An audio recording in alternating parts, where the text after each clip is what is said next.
e vorrei subito dare la parola al Presidente dell'Istituto Veneto. Grazie professor Zucconi e benvenuti a Palazzo Franchetti per questo importante convegno su Pietro Selvatico e il rinnovamento delle arti nell'Italia dell'Ottocento.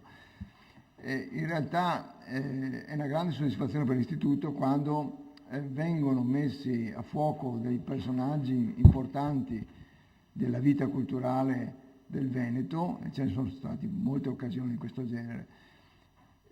Importante è che tutte queste commemorazioni non hanno mai avuto un aspetto retorico, per fortuna, ma sono state sempre occasione di studi rigorosi, quindi di presentazione di studi rigorosi e anche, è importante, soprattutto di carattere interdisciplinare, perché tutti questi convegni, e questo in particolare lo è nel programma, visibilmente, tendono a ricreare tutta la serie di relazioni culturali che il personaggio in questione ha avuto col mondo del tempo. Dicevo che queste riflessioni, sia di approfondimento sia di caratterizzazione di interdisciplinarietà, poi fanno parte importantissima degli atti di convegno che poi rappresentano un punto fondamentale di riferimento. In particolare quello di Selvatico mi sembra che sia una scelta particolarmente importante e dovuta, perché così come per altri personaggi dell'Ottocento hanno dato un importantissimo contributo al mondo veneto. L'Istituto per esempio ha negli anni passati prodotto una serie di libri sulle scienze nell'Ottocento, c'è una collana, Le scienze nell'Ottocento, a testimonianza dell'interesse che abbiamo sempre avuto per questa parte. Perché? Perché l'Istituto Veneto comincia la sua attività nel 1836, prima esisteva ma era più o meno in sonno, e poi per tutto l'Ottocento invece ha avuto una vita molto fervida, insomma molto attiva. Selvatico è un personaggio particolarmente importante, lo si vedrà non soltanto nella parte delle sue competenze, ma anche delle relazioni internazionali che ha avuto, ed è per l'Istituto una cosa interessante, tanto perché era socio dell'Istituto, ma perché è stato socio dell'Istituto nel periodo austriaco, nel periodo della dominazione austriaca, e quindi questa è una parte delle relazioni dell'Istituto poco studiata, poco esplorata, anche dagli stessi studi che noi abbiamo commissionato ai nostri soci per quanto riguarda la storia dell'Istituto. Quindi io non vi rubo tempo perché il convegno è fortunatamente molto ricco e auguro una fruttuosa serie di relazioni e 2 giorni di interessanti approfondimenti. Auguri a tutti e grazie.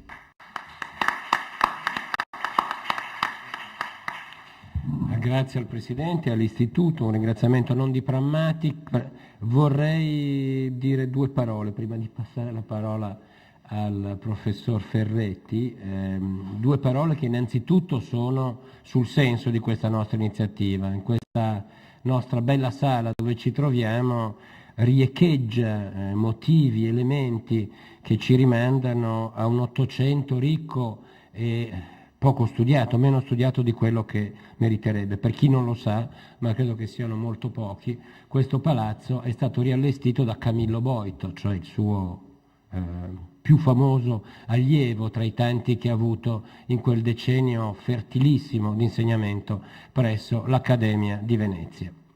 Questo che noi ci apprestiamo a realizzare, questo convegno di 2 giorni, convegno abbastanza denso, è, lasciatemelo dire, un atto dovuto, con un po' di retorica. Mi rendo conto che questo termine può suonare retorico, ma credo che la storiografia legata all'opera e alla figura di Selvatico sia stata assolutamente insufficiente o comunque non adeguata alla caratura del personaggio. Ci sono stati studi pionieristici come quelli di Paola Barocchi, di Franco Bernabei, della stessa Tiziana Serena, più recenti, ma in realtà non ha avuto non ha avuto per una serie di ragioni, per la sua fama di austriacante, perché l'Ottocento ha vissuto una fase di oblio storiografico, per tutta una serie di ragioni, per il suo stesso carattere schivo e per la sua tendenza all'understatement, anzi credo che se esiste un al di là, se in questo momento Pietro Selvatico Estense ci sta ascoltando, credo che stia ridacchiando e stia facendo dell'ironia. Insomma, per tutta una serie di ragioni Selvatico non ha avuto il ruolo che meritava. Lo so, è facile quando si studia un personaggio, quando si fa una monografia, quando si fa un convegno, tendere alla celebrazione del personaggio stesso. Manfredo Tafuri diceva: rifiutate le biografie, rifiutate gli studi sui personaggi singoli, perché inevitabilmente finirete per glorificarli. Beh, credo che in questo caso però, senza glorificare nessuno, dobbiamo rendergli merito. Appunto, noi siamo partiti con gli amici pisani, con gli amici udinesi, nell'idea di rappresentare un Selvatico a parti intere, con tante facce, non soltanto lo storico e il critico d'arte, non soltanto il docente dell'Accademia, ma un Selvatico appunto impegnato su più fronti, tra cui il titolo un po' presuntuoso, Selvatico e il rinnovamento delle arti nell'Italia dell'Ottocento. Siamo stati molto incerti sul termine Italia, perché in realtà Selvatico si colloca su un versante che è prima, soprattutto prima forse come vedremo, e dopo l'annessione del Veneto all'Italia. Bene, prima di passare la parola a Massimo Ferretti vorrei dare alcuni ragguagli di tipo organizzativo. Questo programma così denso in realtà è alleggerito purtroppo dall'assenza di alcuni relatori. Il primo è Xavier Barral, che doveva parlare questa mattina, la seconda è Barbara Steindl e la terza è quello che doveva intervenire per ultimo, Miriam Pilutti-Namer. Quindi ci saranno degli spostamenti, non vi sto a tediare con la descrizione degli spostamenti, ma non potremo seguire rigorosamente la sequenza che è stata qui indicata. Spero che tutti abbiate avuto il programma e abbiate avuto modo di vederlo. Bene, do la parola adesso al professor Massimo Ferretti della Scuola Normale Superiore di Pisa. Credo che non ci sia bisogno di presentazioni per il professore. Io chiederei a Guido Zucconi di poter rimanere qui, non andare a è un problema di messa a fuoco, quindi entriamo nell'argomento, visto che Selvatico nei suoi ultimi anni ebbe problemi di vista, anche questo rientra poi nel campo cronologico di cui mi occuperò nella seconda parte della mia relazione. Scorrendo il programma, qualcuno si sarà già chiesto perché non ci sia una relazione sulla sfortuna critica di Selvatico, e a questo in qualche modo ha già accennato e ha dato delle risposte Guido Zucconi. Che dissensi emergessero quando era in vita c'era da aspettarselo, ma il capitolo più cospicuo del suo discusso prestigio fu postumo, novecentesco. Coincise in sostanza con il ribaltamento di un sistema dell'arte dove aveva occupato tante controverse, decisive postazioni. Uno storico empirico al modo del vecchio Lanzi, non connoisseur come due più giovani e grandi protagonisti della scena italiana e europea dell'Ottocento, né cercatore di archivio, né teorico puro, né critico salonier. Selvatico, che in fondo non si dichiarò ostile a nessuna di queste figure, tranne l'ultima, non poteva avere vita facile in Italia per gran parte del secolo in cui siamo cresciuti. Eppure nel 21 Benedetto Croce gli riconobbe quello che a lui pareva un merito, ossia l'aver sentito, sto citando Croce, il bisogno di rompere risolutamente il quietismo e il passivismo dell'Anzi e degli altri eruditi e letterati indifferenti lodatori di ogni cosa, avvertendo, riprendo la citazione, l'esigenza di un serio criterio per la storia dell'arte. Cosicché gli pareva di vedere tra Lanzi e Selvatico un percorso simile e parallelo a quello della storia letteraria da Tiraboschi all'Emiliani Giudici, al Centofanti e al Tenca. Non sembrarono colpiti da quell'analogia neppure due storici dell'arte a croce molto vicini, fra i più importanti delle loro rispettive nidiate, Lionello Venturi e Ragghianti. Per il primo la storia estetico-critica delle arti del disegno, che era l'opera che aveva attirato l'attenzione di Croce, manca di organicità perché i motivi tradizionali delle vite degli artisti si introducono di soppiatto in mezzo a problemi idealistici. Il giudizio di Ragghianti non lascia scampo, debolissimo in lui è il senso nativo dell'arte, la spontanea aderenza al fatto figurativo per se stesso. Come dire che a nessun storico dell'arte sarebbe passato per la mente di rifarsi al selvatico né qualche tempo prima né qualche tempo dopo il momento in cui scriveva Ragghianti, che era esattamente nel 1942. Difatti nel 1918 il giovane terribile Longhi, recensendo con garbo ironico l'articolo dell'ormai anziano Cantalamessa sullo stato presente della critica d'arte, lo diceva degno, cito da Longhi, degno di risposta di chissà quale conte o abate superstite di Lombardia o della Venezia, Malaspina o Bianconi o Selvatico, che veniva così schiacciato sulla precedente stagione culturale, quella dei Bianconi e dei Malaspina, alla quale invece si era opposto. Il Selvatico che siamo tornati a leggere è quello emerso dalle antologie di Paola Barocchi, soprattutto nel più ricco allestimento einauriano. Lì, con gli accostamenti di pagine sue e di altri, con le traiettorie incrociate di citazioni nelle note, ha ritrovato Selvatico la sua dimensione reale, è stato ricollocato alla naturale distanza storica.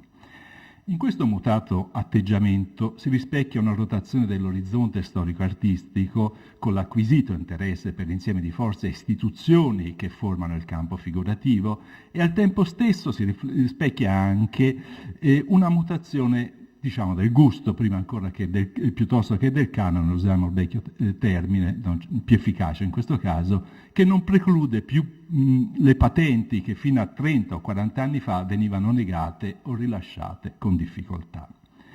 Ma la sfortuna del Selvatico non fu omogenea. Si ha la sensazione che gli storici dell'architettura avessero continuato a considerarlo con maggiore interesse degli storici dell'arte. È una sensazione, poi la giro a chi è del mestiere. In altri termini, la sua sfortuna dipese in larga misura dalla disarticolazione di quell'unitaria struttura concettuale ed operativa in cui aveva visto combinarsi assieme le diverse arti. Per indicarla, Selvatico si serve di un'immagine, l'albero oppure la catena delle arti. Non corrisponde a un'idea unitaria al modo di Croce, ma anche di qualche romantico, dove alla fine non interessa più distinguere le diverse specificità operative dell'unica poesia. Ma non rinnova neppure l'immagine di Selvatico, quella delle arti sorelle care all'iconografia batoniana e ben salda nell'estetica neoclassica. Si ricordi ad esempio il suo giudizio su Palagi, che cercò per tutta la vita di cingersi il capo con la triplice corona di Michelangelo e riuscì in tutti e tre rami dell'arte, freddo copiator dell'antico. D'altra parte non si può neppure far coincidere tale sistema con il romanticismo radicale. Quelle arti per Selvatico non subiscono la gravitazione della musica, per la cui pratica sociale, Selvatico appunto, mostra in genere indifferenza. Per quanto connesso all'albero storico, quello delle arti si sviluppa per interna circolazione di linfa, fra un ramo e l'altro.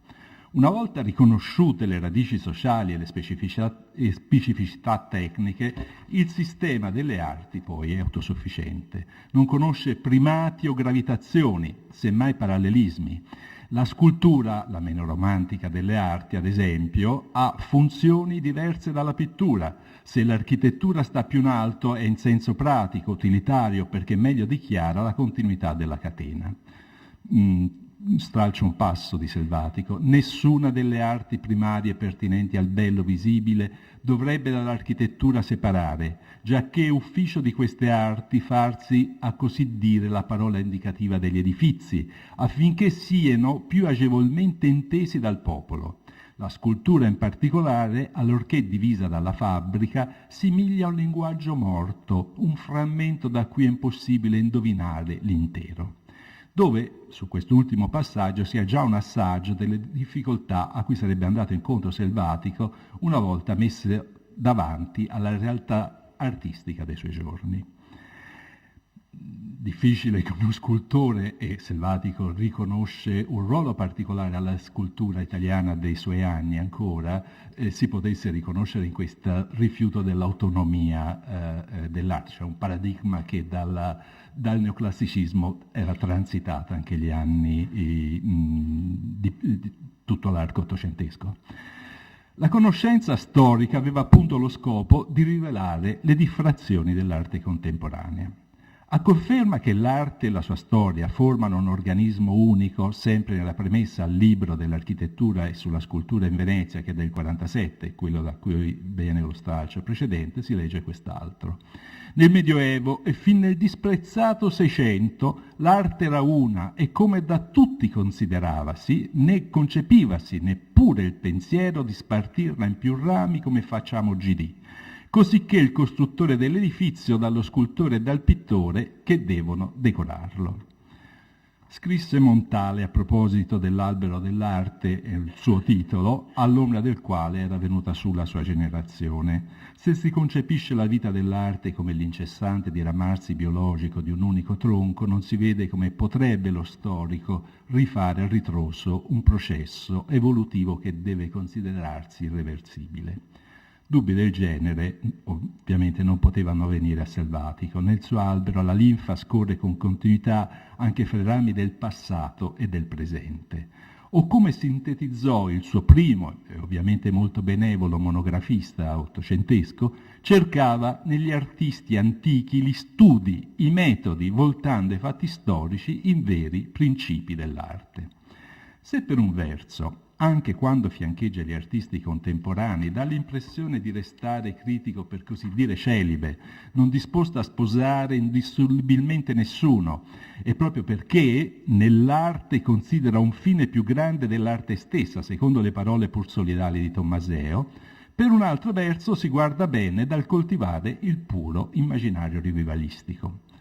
Resta il punto fermo che il vero studio dei maestri antichi non sta nella passività della copia, che la frequentazione eccessiva delle loro opere induce a forzature ed errori, perfino nel caso degli amati trecentisti e quattrocentisti, di cui non si deve abusare. Si tiene dunque a distanza dalle radicalizzazioni nazarene ed è pronto a liquidare la moda medievalistica come affatturato raffaellismo degli engristi. In questo tipo di adesione c'è il rischio, per lui, di una sottomissione precettistica. E difatti, rispondendo alle critiche di Tenca nel 1959, eluse quella che oggi può sembrare la parte più sorprendente delle pagine di Tenca, il rischio che le accademie, una volta liquidate nel senso di Selvatico, fossero sostituite, l'espressione di Tenca, da un'arte di Stato. E rivendicò Selvatico sto citando, la preeminenza dell'esempio sul precetto. Tant'è, continua la citazione, tant'è anzi l'influenza dell'esempio nelle arti che alle menti ingegnosi diventa utile perfino il mediocre, purché non errato, e ne prova Paolo Veronese, il quale imparò la pittura dal Badile, artista di mezzana abilità eppure bastevole a formare il grand'uomo. In linea con Friedrich Schlegel e altri, la più concreta forma di riflessione estetica è la storia dell'arte, che di conseguenza si estende ad ogni tempo e luogo. Le lezioni del 56-58 diventano così una sorta di Weltkunstgeschichte e di conseguenza ancora richiede di intervenire in modo selettivo nella grande mappa lanziana, in deroga alle attese interessi di conoscitori, collezionisti, ciceroni e cultura locale. Già nel 1943 rimproverò a Rosini di aver mescolato nella sua storia tante opere di insigni maestri, quelle di ignoti che nulla giovano alla storia dell'arte. Selvatico non fu concretamente tentato dall'idea di scrivere degli artisti in forma, diremmo oggi, monografica, che allora era diffusa soprattutto sotto la specie di elogio accademico, una forma da lui vivamente criticata. Quanto ai contemporanei, il suo profilo di Giovanni Demin, ad esempio, ha risvolti controcelebrativi. proprio intenzionalmente controcelebrativi, didascalicamente direi. Quanto agli antichi invece il discorso del 41 sul merito artistico di Mantegna si sviluppa poi sovrapponendo la griglia colorito, chiaroscuro, prospettiva, architettura, paese, invenzione, composizione, espressione. Insomma, nell'edificio delle categorie figurative si aprono solo all'improvviso delle fenditure, come quando parla della spigliata fierezza di segno dell'incisore Pinelli, o delle pur, sono ancora parole sue, affascinanti corruttere del Tiepolo.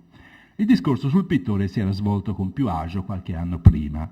Aveva scritto una pagina ben più larga di questa, ma leggo queste righe. Una sovrana perizia di pennello e di colore, una pratica grande della prospettiva aerea, una facilità prodigiosa a trovare larghezza di partiti, magnificenza degli accessori e tutte infine quelle doti attrattive di colore del segno e del chiaroscuro. Ovviamente caratteristiche che Selvatico percepiva anche se concettualmente gli andavano di traverso. Nella conformazione storicistica di Selvatico emergono così due diverse cadenze di passo. Quella degli svolgimenti politici e sociali, che slontana gli episodi artistici dal mondo civile dei propri giorni, e quella degli svolgimenti figurativi.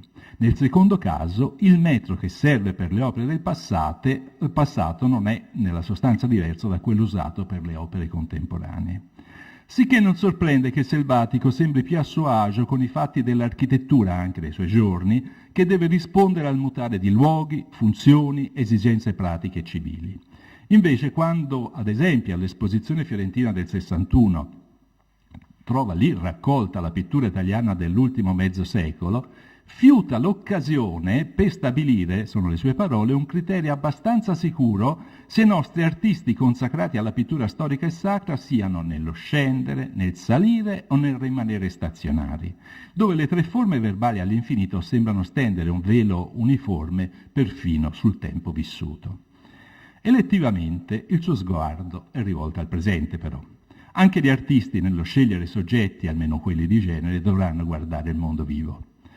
Se si dimentica questo, non si riesce a spiegare come mai il purista che esaltava Giotto e Angelico guardasse con sospetto i collezionisti di vecchi maestri, o perché nei suoi tanti interventi sulle accademie il museo non trovi mai un ruolo. E quando poi interviene sulla musificazione del romanino al Museo Civico di Padova è per andare in controtendenza rispetto alla museografia risorgimentale. Certo, a farli sospettare del collezionismo di pittura storica erano anche le manipolazioni dei restauratori, mentre quei dipinti dovevano dare testimonianza delle tecniche pittoriche. Ma quando recensisce con favore la ristampa della memoria di Cavalcaselle, l'adesione si estende dai principi di tutela alle esigenze di riforma delle accademie, ma sorvola alla fine proprio sulle proposte che riguardavano il programma museale che Cavalcaselle andava proponendo per la Nuova Italia. Tale disattenzione non sorprende, del resto, se il museo è ancora il luogo dove i giovani vanno a fare delle copie. Ma se l'arte del passato interessa come testimonianza di criteri estetici e di pratiche materiali, allora essa serve a smascherare per Selvatico i limiti della moderna organizzazione didattica delle accademie.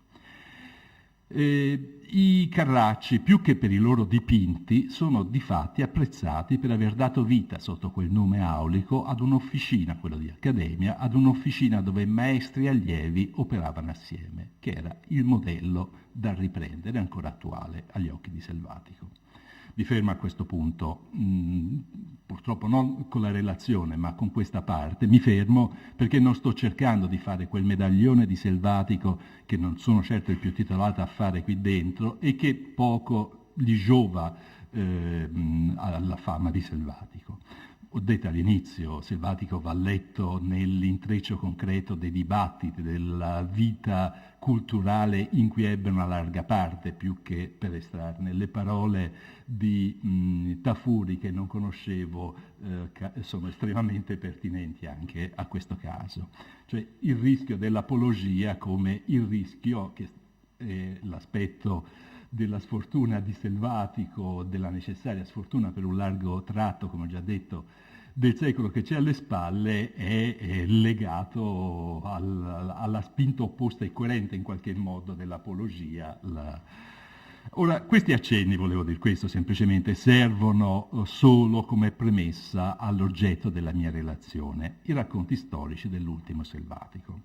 Non mi accingo a rivelare un tesoro dimenticato della letteratura italiana, ma in questi episodi di paraletteratura artistica non credo che si possa vedere qualcosa come un divertissement o una consolazione in qualche modo che fu consentita al selvatico nel momento in cui poteva dettare e farsi leggere perché aveva difficoltà appunto con la vista.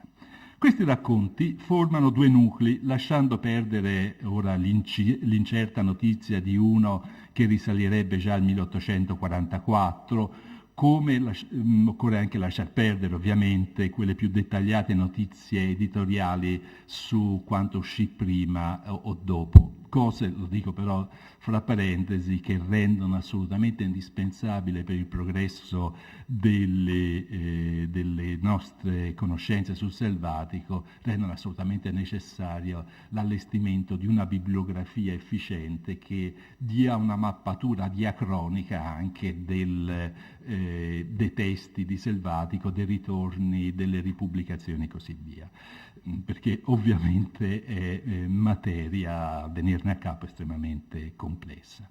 Ora, il primo nucleo occupa la sezione più cospicua di arte d'artista, la raccolta di studi che pubblicò nel 63. Il secondo coincide in pieno col volume del 70, L'arte nella vita degli artisti, che 6 anni dopo, vivente l'autore, fu tradotto in olandese. Se non mi sbaglio, questo è il segno, l'unica opera di selvatico che sia stata tradotta in una lingua straniera. Strano destino per un autore che ebbe relazioni e letture di raggio europeo. A questo genere di scritti appare legata la fama editoriale di Selvatico anche dopo la sua morte. Arte degli artisti fu ristampata nell'82. Ernestina la disegnatrice, il vituperato racconto contemporaneo che nel 70 chiudeva la serie di quelli storici, nell'87 fu ripubblicata a sé come numero 26 della Biblioteca del Popolo Italiano di Gaspare Barbera. E si sa quanto siano importanti le collane per i libri di destinazione popolare. Ebbe così in quella ristampa, ebbe piena evidenza il pretitolo Un proverbio nazione, impara l'arte e mettila da parte. Insegnano gli storici della letteratura che negli anni 60 la grande stagione del romanzo storico, apertasi da noi con un po' di ritardo, era passata o stava esaurendosi. Ma a noi serve più avere conferma dagli storici dell'editoria che solo negli anni 70 il fenomeno era in fase discendente per concludere la sua parabola a fine secolo, se poi si è conclusa effettivamente. Come si avvicinò Selvatico ai racconti storici? Intanto cercando di sciogliere il nodo della biografia d'artista. Nella singolare struttura del libro sull'architettura e sulla scultura in Venezia, un po' guida, un po' storia generale per grandi epoche dell'arte, un po' storia della città, o come è dichiarato nel frontespizio guida estetica, nel libro del 47 compaiono anche medaglioni biografici che, pur nella brevità e nella densità del contesto, trovano un'animazione diversa da quella che abbiamo intravisto nello scritto di 6 anni prima su Selvatico. Quel discorso di 6 anni prima su Mantegna, quel discorso, aggiungo ora, si era aperto con l'istanza di una diversa forma di biografia. L'incipit è esattamente questo. Chi disse con bizzarra leggiadria che molti libri fatti sono ancora da farsi, disse una gran verità, per non citare fra 1000 prove che una, le biografie, per esempio, dei nostri più degni artisti, se si eccettua alcuni del Vasari, di qualche altro a noi più vicino, sono sì vuota cosa e sì inutile da ammetter peggio che con passione. In realtà, ponendo questioni di canone e di espulsione dalle filze dei mediocri, espressione sua, dalle filze dei mediocri artisti, Selvatico faceva intravedere come ci si dovesse spostare sul problema della storia dell'arte vera e propria. Ma subito dopo il discorso riprendeva verso lo sbocco che ci riguarda. Cos'è mai una biografia quando si fa arida esposizione di avvenimenti? Quando non cura penetrare nello spirito di un artista, quando non tenta indovinare gli agitamenti e la potenza che su di lui esercitarono i tempi, gli uomini, gli affetti fra cui vissi. E come questi tempi, questi uomini,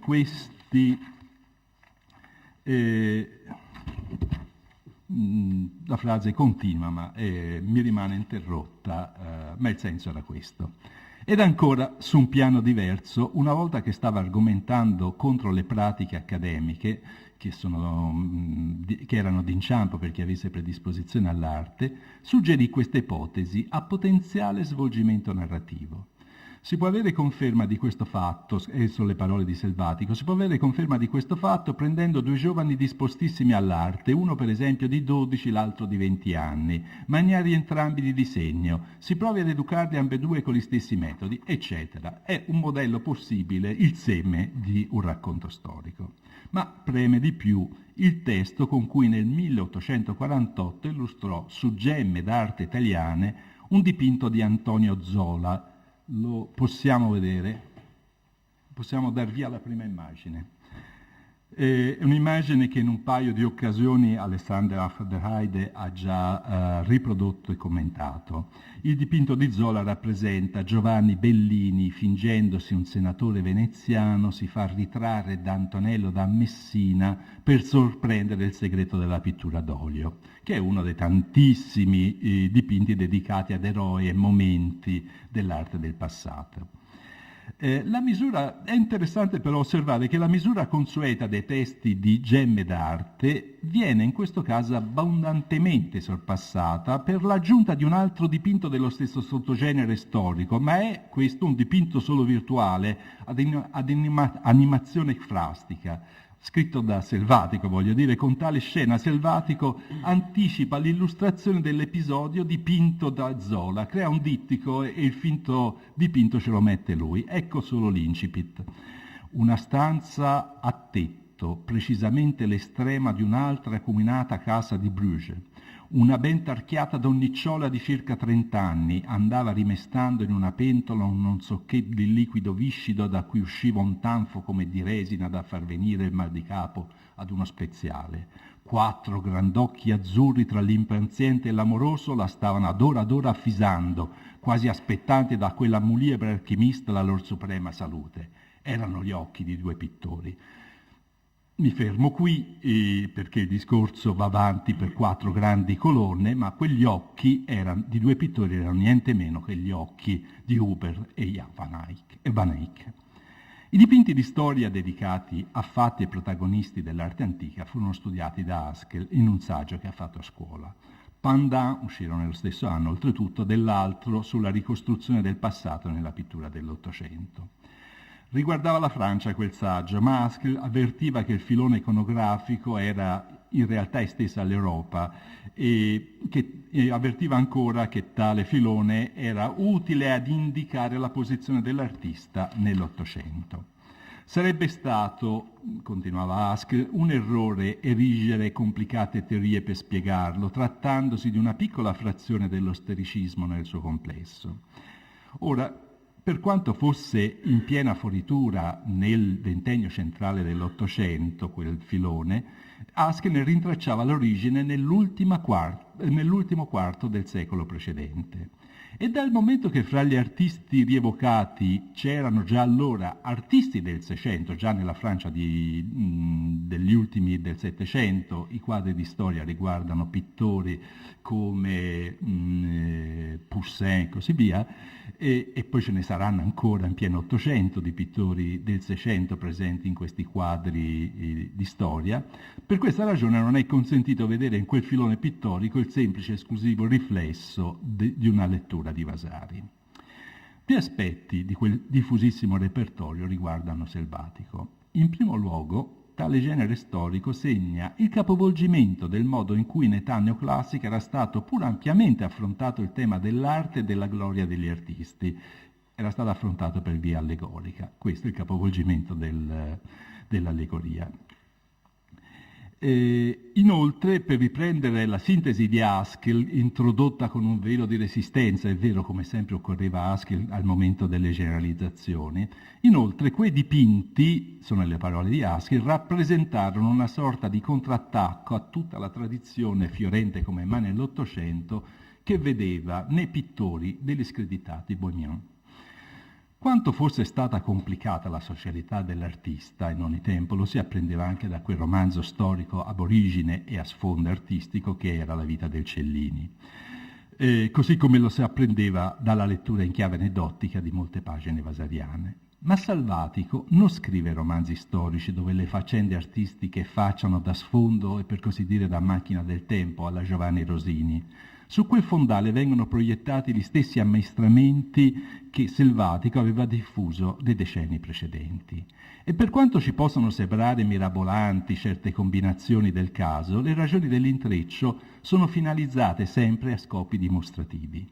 In questo senso, la moda dei dipinti storici sulla vita degli antichi maestri veniva incontro agli intenti didattico-narrativi di Salvatico, perché faceva leva sull'inclinazione melodrammatica dell'intero sistema delle arti e si può dire anche di una parte della comunicazione ottocentesca. Certo, anche nei racconti di Salvatico, più brevi di un romanzo, mai troppo brevi però, il modello del vero e proprio romanzo storico suggeriva di stendere un fondale ampio. Era il terreno dove erano cresciute opere, pratiche, convenzioni artistiche con cui era tuttora necessario fare i conti. Il fondamento era quello che nel libro sull'educazione del pittore storico era stato affidato ad una citazione di Tommaseo. Tommaseo aveva detto, con la benedizione di Salvatico, che lo cita appunto, la storia di un'arte è sì collegata a principi dell'arte stessa che questa a quella, a quelli e quella a questi vicendevolmente vogliono essere illustrazione. Ma soprattutto il suo modello del romanzo storico che Salvatico fonda ora il suo patto con il lettore. Si calò infatti nei panni di quel particolare tipo di narratore che nella sintesi di una sociologa della letteratura è onnisciente, estradiegetico e impersonale, nel senso che conosce tutto degli avvenimenti e del pensiero dei personaggi, non ha preso parte agli avvenimenti e non fornisce notizie e descrizioni su se medesimo, perché afferma la sua presenza in chiave assertiva e valutativa. Salvatico narratore si colloca esplicitamente nell'Italia unitaria.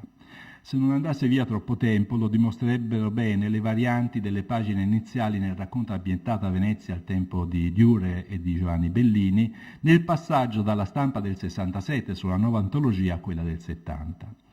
Basterà comunque ricordare toscanismi che ora cadono in continuazione dalla penna di Salvatico, al quale un tempo il Paoli aveva rivolto i suoi rimproveri cruschevoli.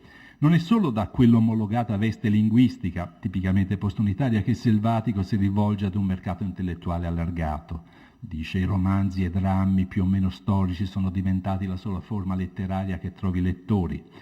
Sa servirsi anche di più ovvi e banalizzati istituti narrativi della letteratura di consumo, come la diluizione diegetica o l'anizione esasperatamente tardiva dei protagonisti, di un protagonista o di un personaggio famoso, o ancora l'uso ossessivo del dialogo, che è tipico di tutte le forme di catechismo. Anche i catechismi giacobini erano scritti in forma di dialogo. All'origine del romanticismo e dell'apologo etico-estetico tratto dalla vita di un artista c'è ovviamente Wackerroder. Salvatico non punta però a trasporre nel tempo un ideale di libertà espressiva con il correlato urto sociale.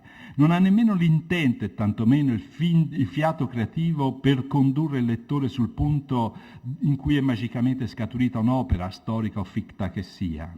Anche dal racconto storico emerge il fondo razionalmente prammatico dell'arte per Salvatico e comunque proprio Wackerroder non potrà essere messo in rapporto troppo diretto con il romanzo storico. Se questo, cito ancora dalla Pagliano Ungari come prima, se questo configura una distanza di una valutazione critica e negativa nei confronti degli eventi narrati. La valutazione negativa non riguarda soltanto la società, la valutazione negativa riguarda soltanto in Selvatico la società d'ancien regime, da cui prende le distanze ma il discorso va capovolto.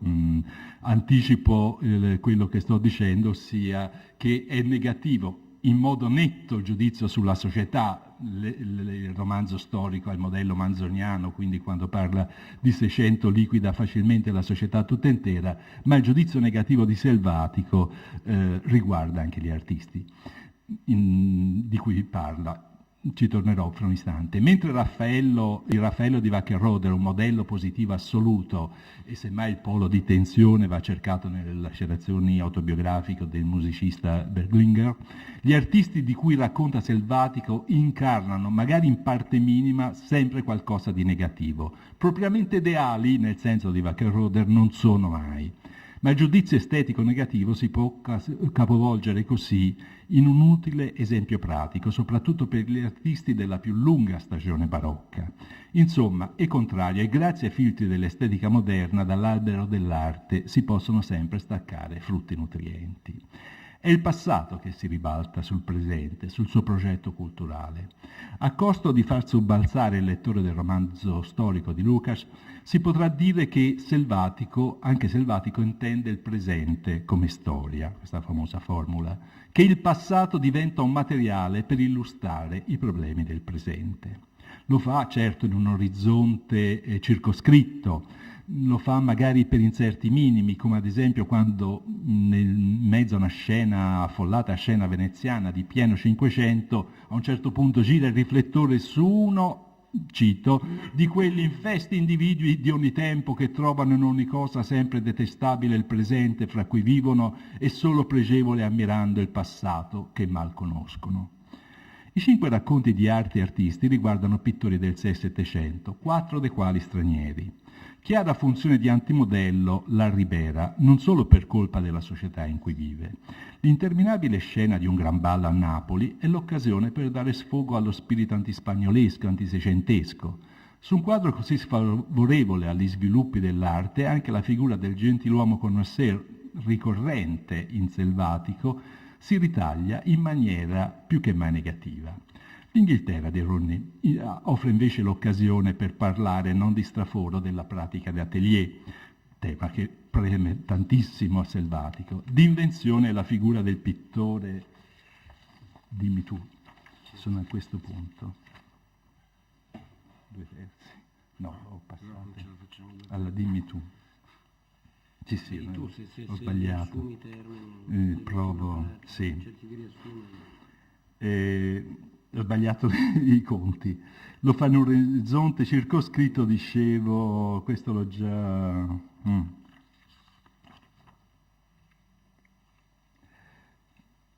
Mi fermo soltanto sull'esempio per cui ho delle immagini. Nel primo dei racconti del 63, Selvatica appare maggiormente in obbligo verso gli intrecci del romanzo storico, dove innesta l'esperienza efrastica del critico d'arte. Lo mostra bene il racconto Il pittore Stefano Jorat o La ravveduta. La conoscenza di questo petit maître era stata da poco rispolverata in Francia, risaleva al 1862 lo studio di Sylvain Puy-Chevrier, dove immagino che si trovano, ma è una verifica che devo ancora fare, le 2 incisioni di dipinti di quest'allievo Carableguel, imitatore di Chardin, poi Garde Tableau di Roy a Versailles. Raffigurano questi 2 dipinti la carretta che porta le prostitute ammalate alla Salpêtrière e il trasloco dello studio di artista sullo sfondo della vecchia Parigi.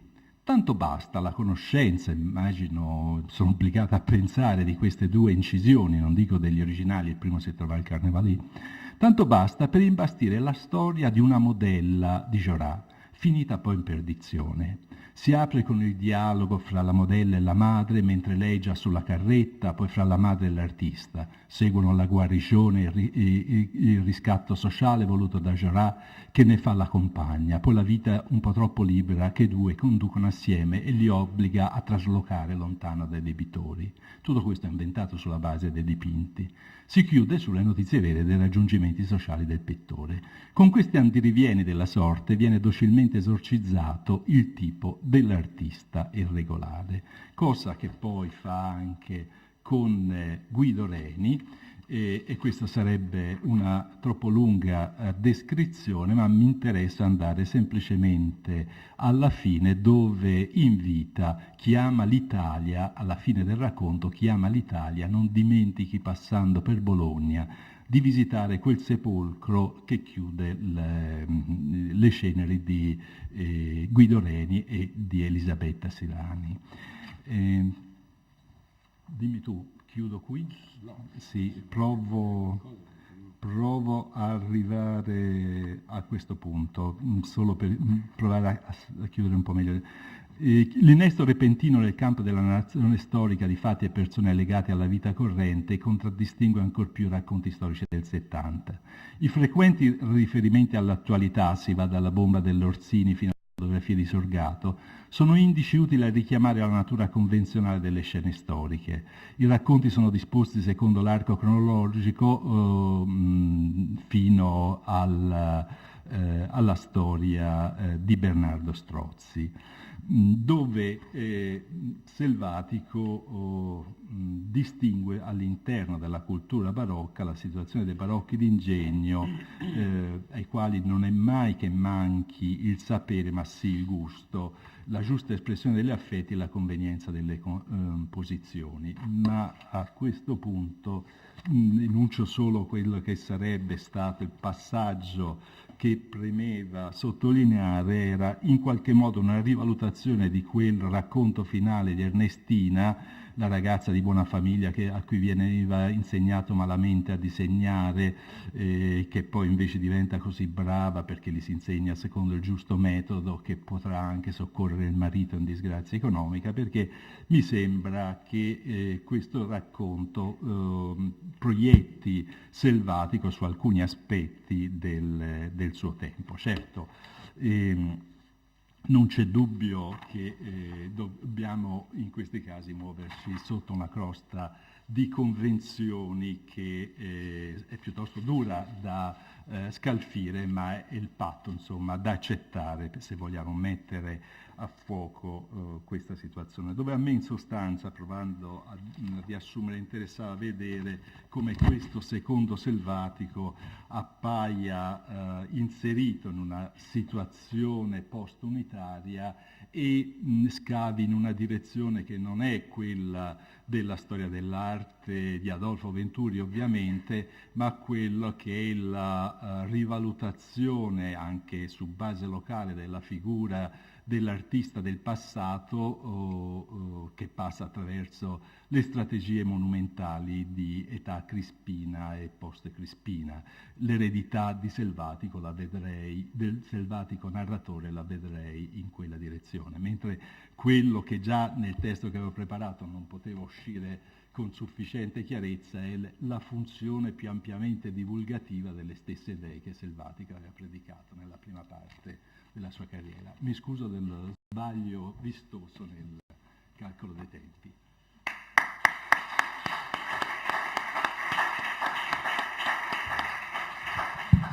Bene, grazie a Massimo Ferretti per questa ricchissima, densa introduzione, possiamo chiamarla così. Ci ha introdotto all'universo selvatico con una serie molto, molto ricca di spunti. Non sto a riprenderli, avremo modo nella discussione, nel dibattito di riprenderli. Come avete capito, il nome che è stato dato a questa piccola sezione esterofilia esce un po' dall'orbita, dalla sfera in cui si è inserito Massimo Ferretti, e direi il tema dell'esterofilia lo introduciamo con la prossima relazione di Donata Levi, a cui doveva seguire la relazione di Xavier Barral, che in realtà non ci sarà sulla Francia, Speriamo che nel frattempo Martina Visentin, che anticiperemo questa mattina, venga e ci possa parlare del giornale Uganeo e dei rapporti con la storiografia francese.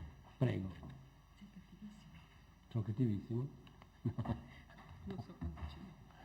No, ti stoppo, Buongiorno, io sì, forse non è il modo migliore quello di iniziare una sezione sulla esterofilia di Selvatico con un discorso sui rapporti con l'ambito inglese, perché in effetti, come dice anche il titolo, che è bruttino, ma indica appunto questa dicotomia, è un rapporto, non un rapporto, quello di Selvatico con la storiografia inglese. E l'idea di affrontare questo problema nasceva un po' dalla necessità, che forse era mia personale, di verificare meglio questa interazione fra Selvatico e la cultura artistica inglese, data la comunanza di temi di interesse che si può riscontrare temi di interesse che vanno appunto anche la straordinaria, direi, contiguità temporale di questi temi, della loro trattazione, dalle riflessioni sull'architettura medievale al dibattito sulla pittura storica, all'insegnamento elementare del disegno. Una verifica che, devo dire, non ha portato grandi novità, di cui vi offro oggi qualche spigolatura, ma che forse può dare qualche spunto di riflessione non solo sulla circolazione di tematiche affini e sul tipo di risposte che si elaborano nelle varie tradizioni nazionali, quanto soprattutto sui modi di inserimento nei circuiti internazionali che possono obbedire spesso anche a logiche diverse da quelle prettamente culturali. Io comincerei dal 1870, quando nel 1870 quella macchina da guerra che era ormai diventato il South Kensington Museum, con tutte le sue collezioni, le sue scuole artistiche, sezioni, svariate attività espositive ed educative, ecco, il South Kensington Museum pubblicò The First Proofs of the Universal Catalogue of Books on Art, le prime bozze di un catalogo universale dei libri sull'arte, inteso per l'uso della National Art Library, della biblioteca appunto del museo, e per le scuole d'arte del Regno Unito. La faraonica iniziativa nasceva da un suggerimento del critico letterario Charles Wentworth Dilke sull'Ateneum del 1851, all'indomani cioè di quel risveglio di una volontà di sistematizzazione universalistica e di razionalizzazione degli sforzi che fu un portato distinto della International Exhibition. L'idea si era concretizzata nelle prensili mani di Henry Cole, il General Superintendent del South Kensington Museum. Di fronte alla necessità inevitabile di costantemente ristampare il catalogo a stampa della Art Library del museo, fu presa la decisione di compilare un catalogo su basi del tutto nuove. Quindi si pensò ad un catalogo che includesse non solo i libri della biblioteca, but all the books printed and published at the date of the issue of the catalogue that could be required to make the library perfect. That is, to compile a universal record of printed art books which we know to exist up to that period, wherever they may happen to be at the time. L'impresa, quindi un catalogo generale di tutto quello che appunto poteva essere stato pubblicato su argomenti artistici anche al di fuori dei possedimenti della biblioteca. L'impresa ciclopica diede come esito più di 67.000 voci e si valse della collaborazione di circa 400 corrispondenti, 4 soli gli italiani e non mi soffermo, ma presenze un po' estemporanee.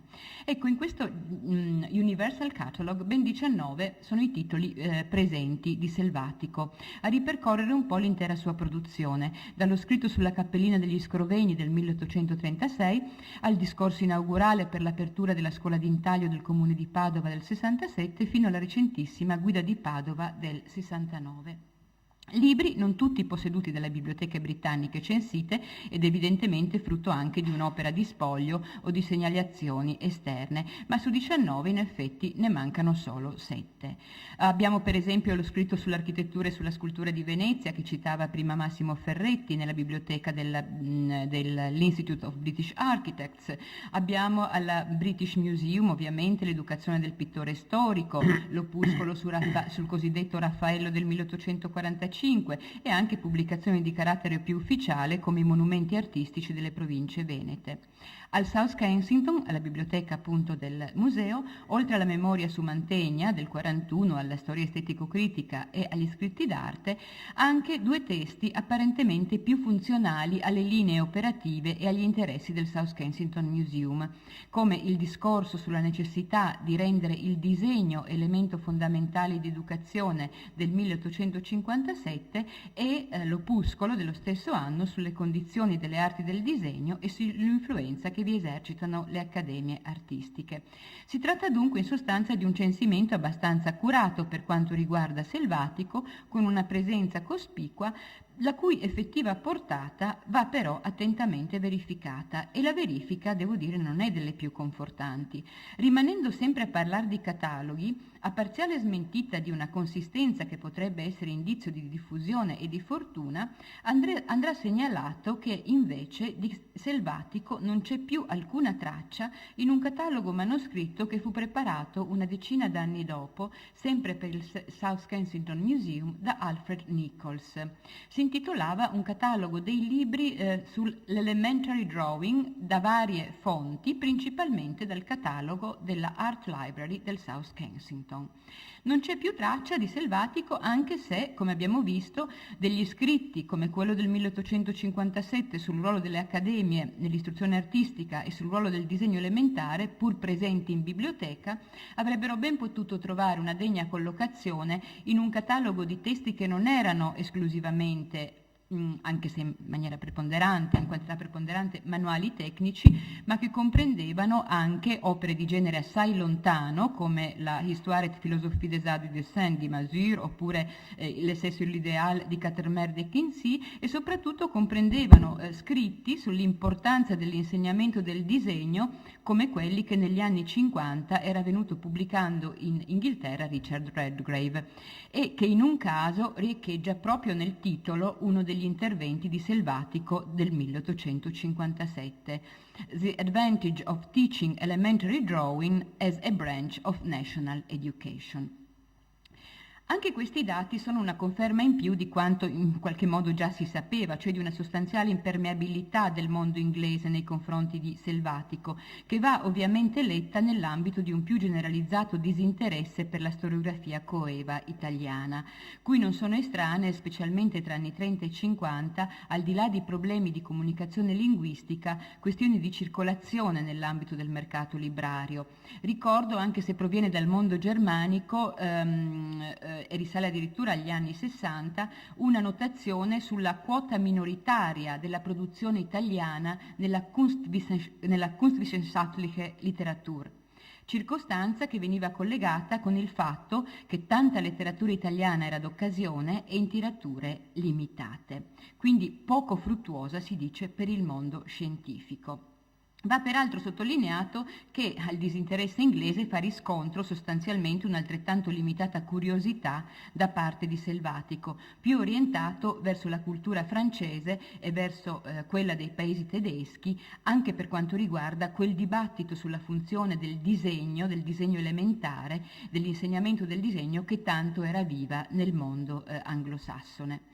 Ne è riprova anche l'elenco manoscritto dei libri d'arte, datato 25 settembre 1880, che Selvatico lasciò alla Biblioteca Civica di Padova, elenco la cui consultazione devo alla gentilezza di Tiziana Serena, che vivamente ringrazio per la disponibilità.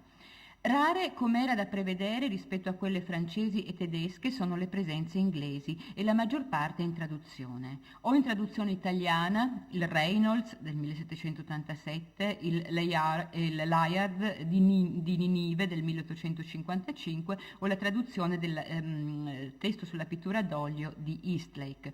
Oppure in traduzione francese, per esempio Thomas Hope, un autore inglese appunto che viene tradotto nel 1839, oppure Perkins con gli scultori toscani, ma siamo già nel 1869.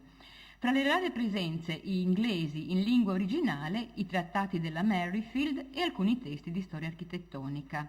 un testo di Willis del 1945 sulla cattedrale di Canterbury e 2 opere di carattere piuttosto divulgativo di John Henry Parker, un'introduzione allo studio dell'architettura gotica del 1949 e un glossario di termini architettonici nell'edizione del 1850. Infine, e forse non poteva mancare, ma in un'edizione del 1953, The True Principles of Pointed or Christian Architecture di Pugin. Eppure, anche in un panorama sconsolato come quello che già si conosceva e che questi dati non fanno che accreditare, emerge qualche indizio di scambio che forse merita di essere puntualizzato, perché permette di segnalare come pur nell'ambito di tradizioni diverse alcuni fili sotto traccia possano essere riannodati.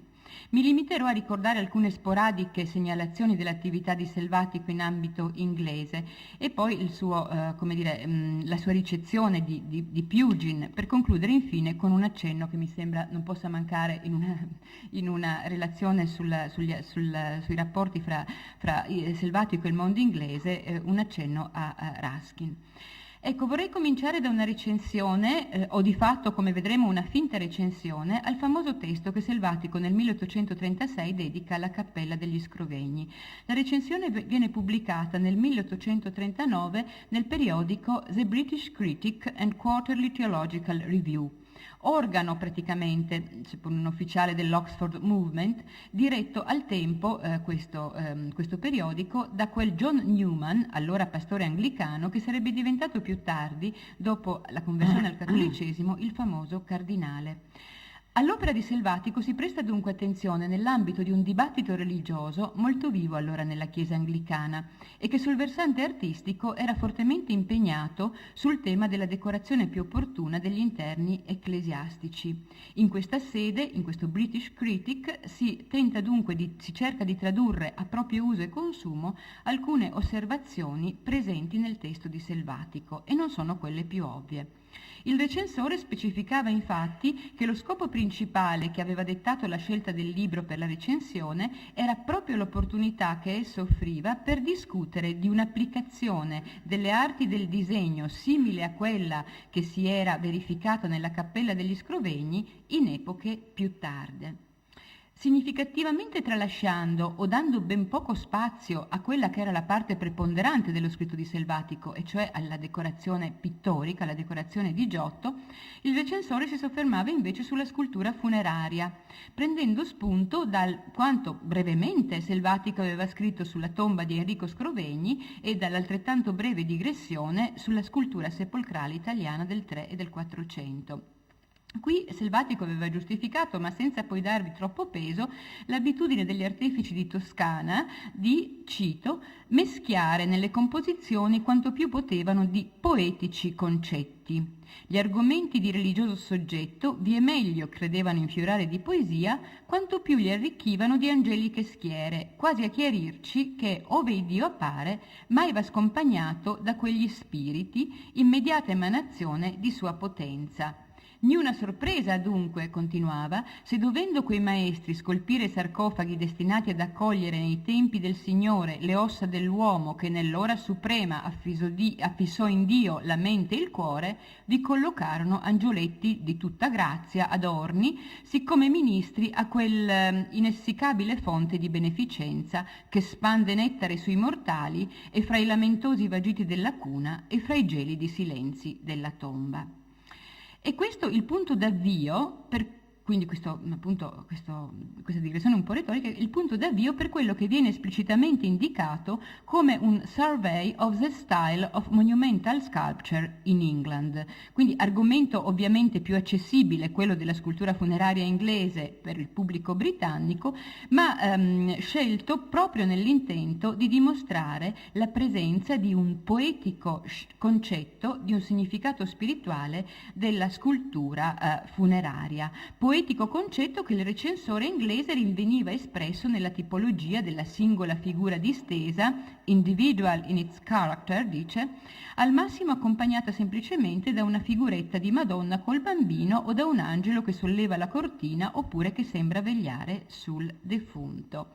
E continua persino nel 600, quando prevalse il peggior gusto e quando le tombe vennero affollate con parti architettoniche, pinnacoli, rotoli, marmi variegati, colori e dorature. Ecco, the leading characteristic of the monument was in most instances preserved, cioè appunto la leading caratteristica, la caratteristica principale. E questa leading characteristic era appunto il rispetto per la figura del defunto e quella funzione memorialistica e sacra di fronte alla morte che si doveva mantenere ed esprimere in modo figurato in un sepolcro.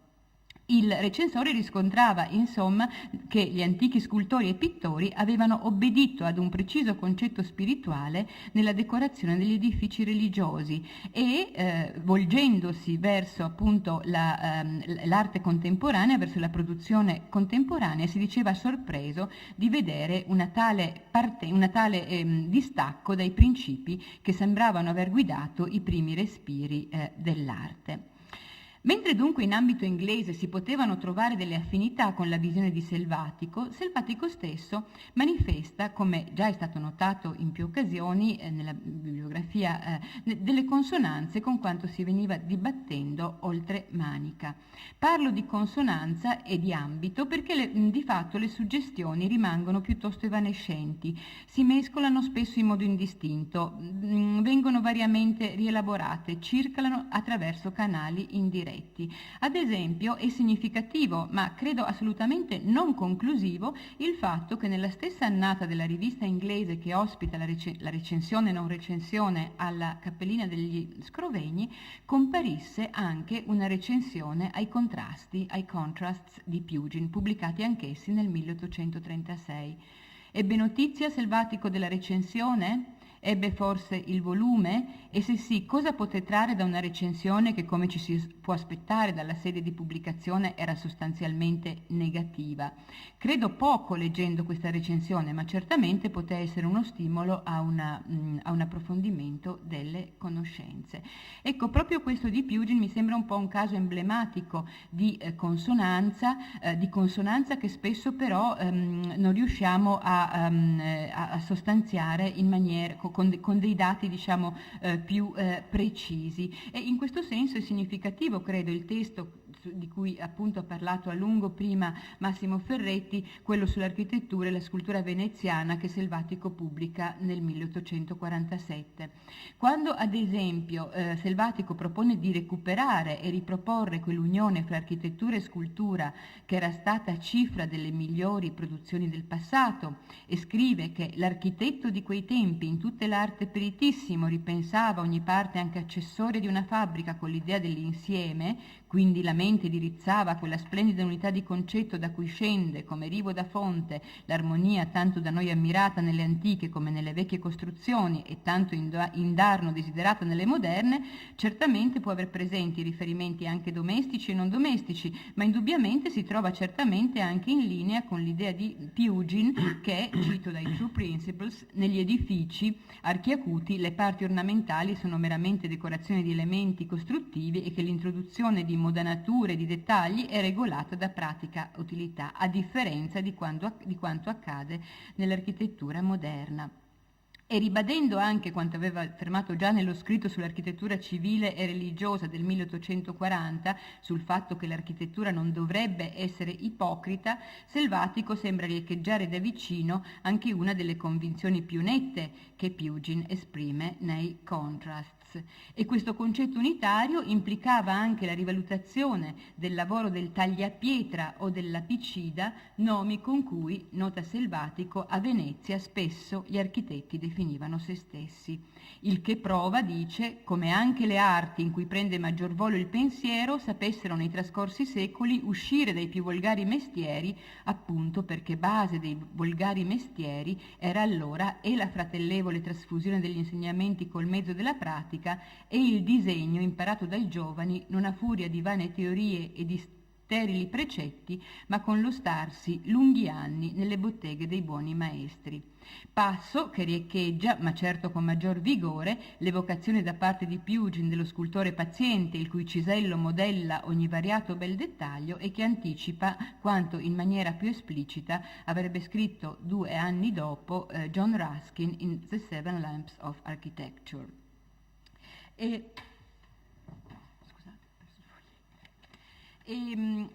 Quindi un Pugin mai citato, eppur così affine negli anni 40, fin dallo scritto, come abbiamo visto, sull'architettura civile e religiosa. Un Pugin che viene invece menzionato e lodato in più tardi scritti di Selvatico. E vorrei menzionare quello che mi sembra uno dei punti di maggior ormai dichiarata contiguità. Ma siamo ormai nel 1863. In uno scritto per le nozze Cittadella Giusti, Selvatico propone l'analisi di 3 peccati mortali e veniali dell'architettura italiana da mezzo secolo.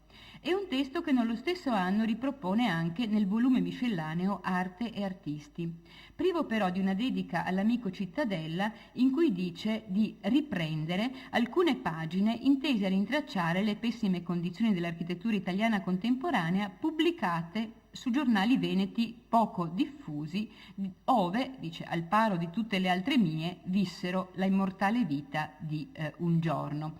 Ora riprendo solo un attimo la frase, che ora non mi ricordo più l'espressione, ecco, la necessità di una bibliografia efficiente di cui parlava Massimo Ferretti prima.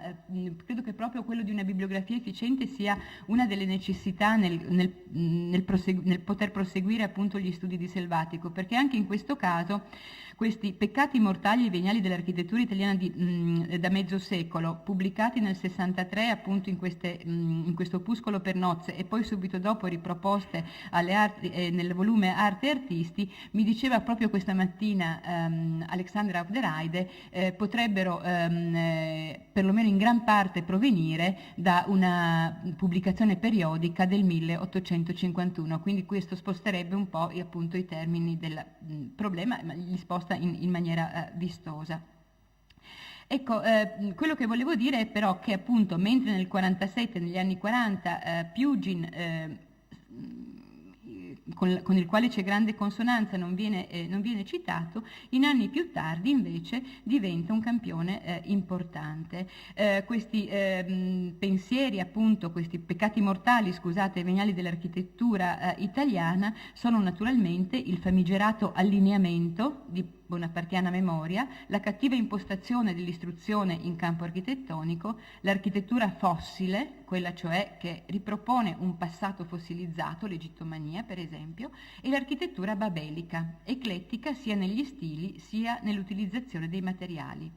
Leitmotiv di questi peccati nelle loro varie declinazioni era un tema estremamente legato alle riflessioni di Pugin, che, ora definito fra i migliori artisti recenti, scandiva con qualche opportuna citazione i punti chiave del discorso di Selvatico. Il tema naturalmente era quello delle bugie monumentali. Se, dice Selvatico, la testura organica della fabbrica non risponde ai materiali che vi si adoperano, se le forme sono applicate a costrutture con le quali non possono collegarsi, se gli ornamenti si mostrano pesanti indipendentemente dalla muratura a cui dovrebbero essere logica decorazione, l'architettura diventa scenografia. Bene osserva a questo proposito Pugin, uomo di grande peso nella questione, perché uno dei pochi valentissimi architetti del giorno, che the neglect of these rules is the cause of all the bad architecture of the present time. E ricordava anche la favorita frase di Biasimo di Pugin, one bad deception, nothing can be worse, aggiungendo anche il pubblico si mostra il più delle volte del parere di Pugin e non sa dar lode a così fatte pezzenti in maschera da grandame e si stringe nelle spalle fra indispettito e ghignante. L'affinità con Pugin è poi rafforzata nella riedizione dello scritto appunto nel volume Arte e Artisti, perché al capitolo sull'architettura fossile viene messa in exergo una frase tratta da un testo di Pugin che per un refuso che direi quasi freudiano diventa Pagin. Quindi.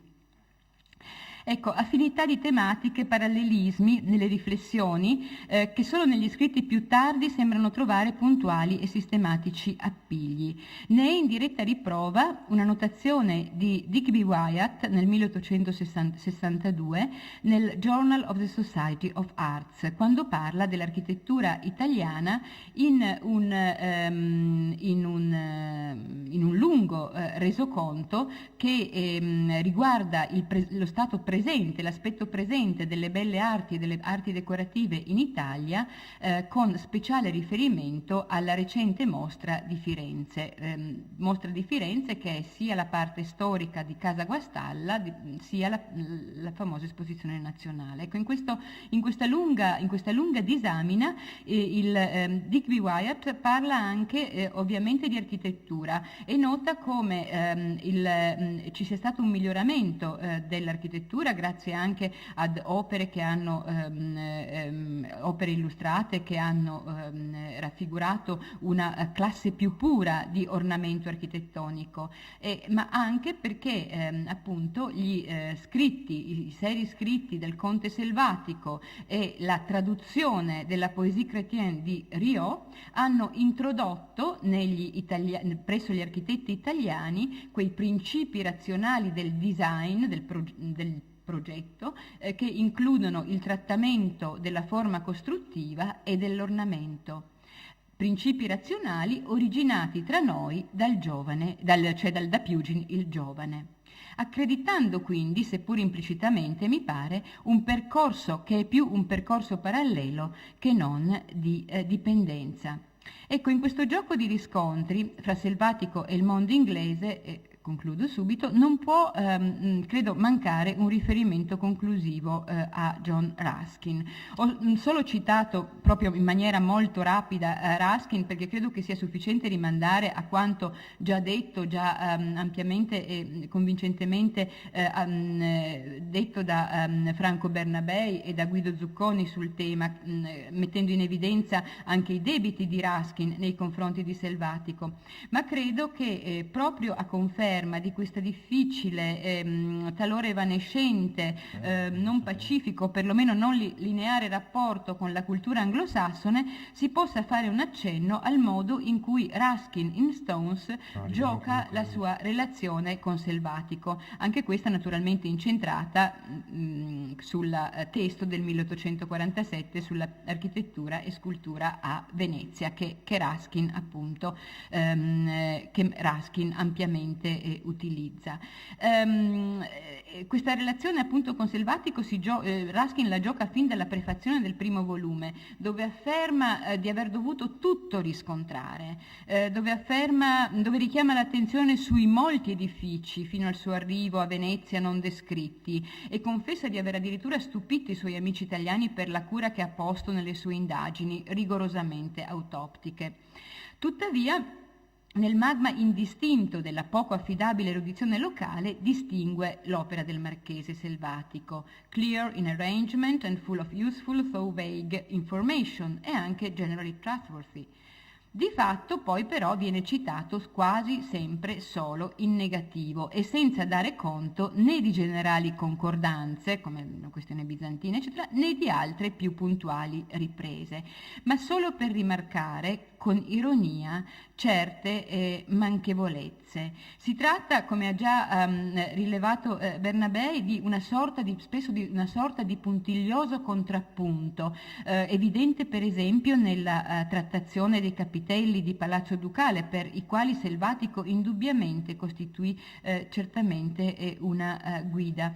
Ma mi sembra che il modo più evidente il modo in cui Ruskin gioca con Selvatico ci viene fornito da un esemplare confronto-contrasto che Ruskin prende in considerazione proprio che è un punto, diciamo, chiave nell'economia della costruzione di Stones, cioè il confronto-contrasto notissimo fra la tomba del doge Tommaso Mocenigo e quella di Andrea Vendramin. Il contrasto, appunto, la contrapposizione fra The Faithful but Tender Portrait del Mocenigo, 1424, and The Face Made Monstrous in its Semi-Sculpture del Vendramin, cioè il volto reso mostruoso appunto dal fatto di essere solo scolpito per la metà che si vede.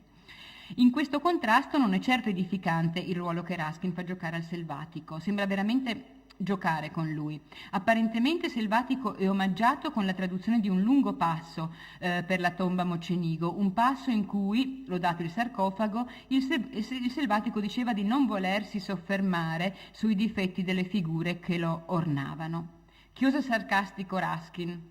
It is well indeed not to pause over these defects, but it might have been better to have paused a moment beside that noble image of a king's mortality, accusandolo quindi di non aver guardato con attenzione quello che era il meglio della tomba.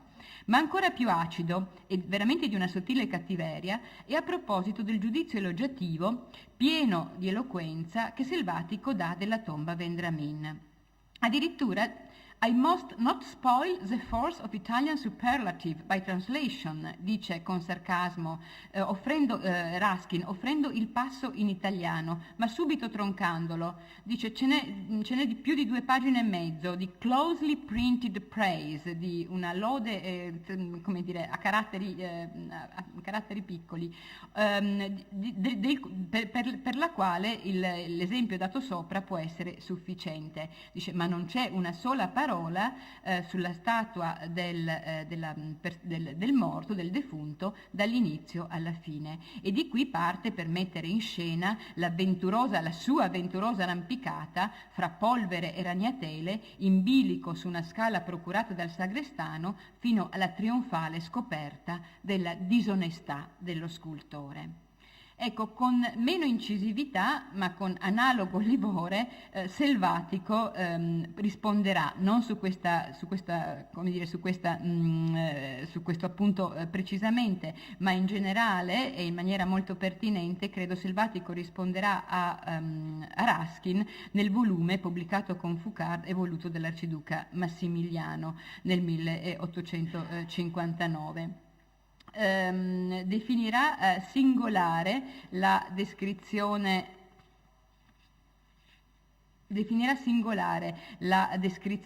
particolareggiata che dà il signor Ruskin dei vari colori dell'abside esterna della cattedrale di Murano. E così continua con una citazione con cui concludo e che forse potrà essere tacciata di apologia nei confronti di Selvatico, ma mi sembrava piuttosto interessante. Dice egli, cioè Ruskin, accendendosi di entusiasmo dinanzi alla di lui sognata armonia di tinte di quelle pietre, giunse a dire ravvisarsi in essa il cominciamento alla potenza del colorire veneziano che il Veceglio doveva compiere. Onde sostenere lo strano assunto, fu tratto a dimenticare la sua solita positività inglese e ci porse una tavola colorata di uno degli archi dell'abside muranese, nella quale, assestando i colori piuttosto secondo la preconcetta sua idea che non secondo il fatto, fece uscire tale un saltellante tramestio di pavonazzo, di verde, di rosso, di giallo, d'azzurro e di bianco, che guai alla Veneta scuola se si fosse modellata su così immaginaria quanto disarmonica tavolozza. Grazie.